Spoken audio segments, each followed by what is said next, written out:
A break tonight in a 35-year-old murder mystery. Investigators believe that they have found one of the weapons used in the so-called Keddie Cabin murders. CBS 13's Tony Lopez has the dramatic developments in this decades-old case.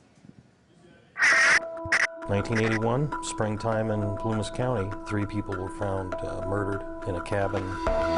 Sheriff Greg Hagwood is talking about this cabin, Cabin 28, where single mother of 5, Glenna Sue Sharp, known as Sue, was murdered, along with her teenage son John and his friend Dana Wingate. They were all tied up, bludgeoned, and stabbed to death.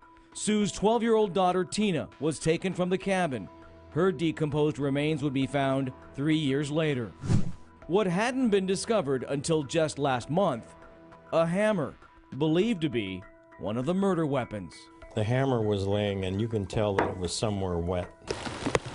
Yeah, this is the front porch of Special investigator Mike Gamberg took us back to where that hammer was found, near the crime scene. A stone's throw away from this cabin, where investigators strongly believe the suspected killers were staying at the time of the murders. The alleged killers who lived here, did they have any problems with law enforcement prior? Yeah, both of them had records. But both Marty Smart and Bo Bobaday are now dead. Questioned by law enforcement after the killings, but never charged. The current sheriff calls that a mistake. This is a crime, in your opinion, that should have been solved years ago, correct? Yes. There are things that were done, but I think most importantly, there were things that were not done that are hard to explain.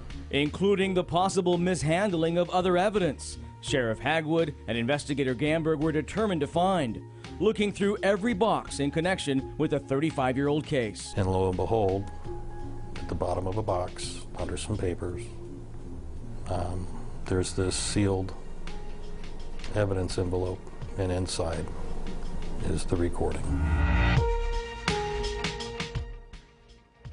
A recording of a man believed to be one of the killers, or at the very least, an accomplice. In it, he describes a body found in connection with the Keddie murders. Well, I was watching the news, and they were talking about the skull they found at the Fiddle Falls, and they asked for any help. We'll hear more from that tape at the bottom of this hour, and from the person who found the bodies, a relative of the victims, who tells us why she feels this cold case has been a cover-up from the very beginning. The surprising answer we got when we posed that question to law enforcement. All right, Tony, it sounds very interesting. We'll see you with much more very soon here in this newscast on that story.